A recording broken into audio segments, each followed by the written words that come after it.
ভক্তবৃন্দ, আজ আমরা আলোচনা করব ব্রজবাসীদের প্রতি শ্রীকৃষ্ণের প্রেম।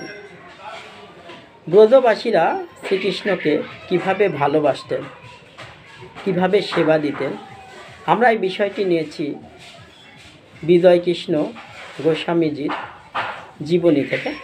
তিনি একবার তার শিষ্যকে বলেছিলেন যে নিতান্ত সাধারণ অবস্থায় গরিব দুঃখী পাড়া গিয়ে ব্রজবাসীদের ভগবানের প্রতি যে ভালোবাসা, যে স্বাভাবিক স্নেহ দেখা যায়, তা সাধন ভজন করেও আমাদের ক্ষেত্রে দুঃসাধ্য।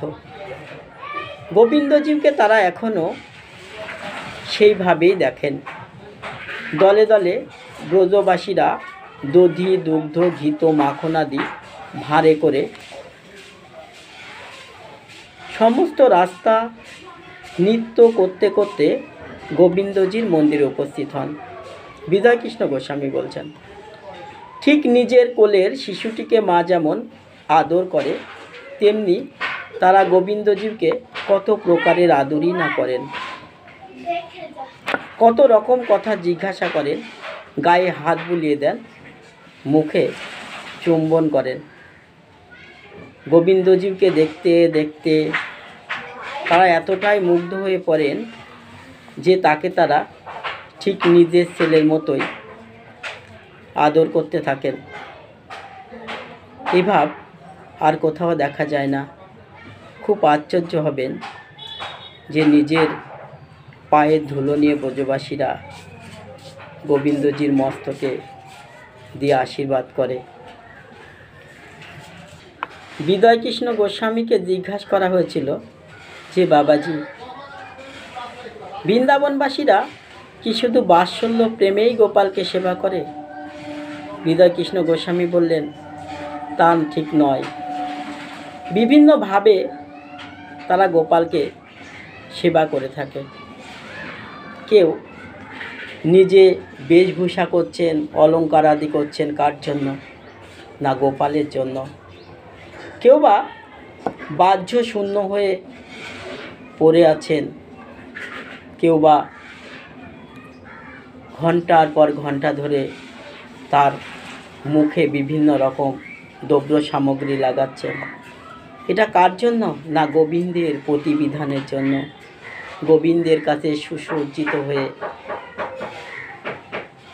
সাজার জন্য, গোবিন্দকে প্রেম দান করার জন্য। সব বেশভূষা, সব আনন্দ, সব কিছুর মূলেই যেন গোবিন্দকে ভালোবাসা, গোবিন্দকে সুখ প্রেরণ করা।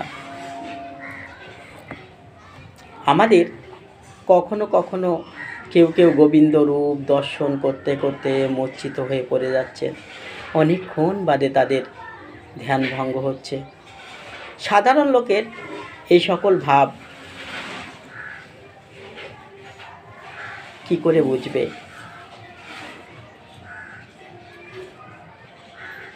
কি করে জানবে?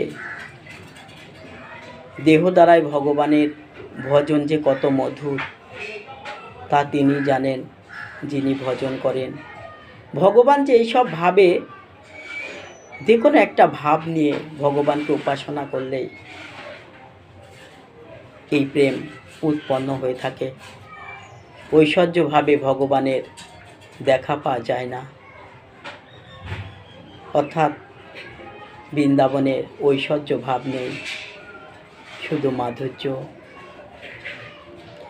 স্থানের প্রভাবেই এমন স্থানের প্রভাব এতই চমৎকার যে একটা ভজনের পথ নিয়ে থাকলেই আপনা আপনি চিত্রের মধ্যে বিভিন্ন ভাবের সঞ্চার হয়। ব্রজপ্রেম বন্দনাতীত। নিজে খেয়ে এটো প্রসাদ ভগবানকে খাওয়ায়, এমন ভালোবাসা যা ভাষা দ্বারাই প্রকাশ করা যায় না। রাধে রাধে।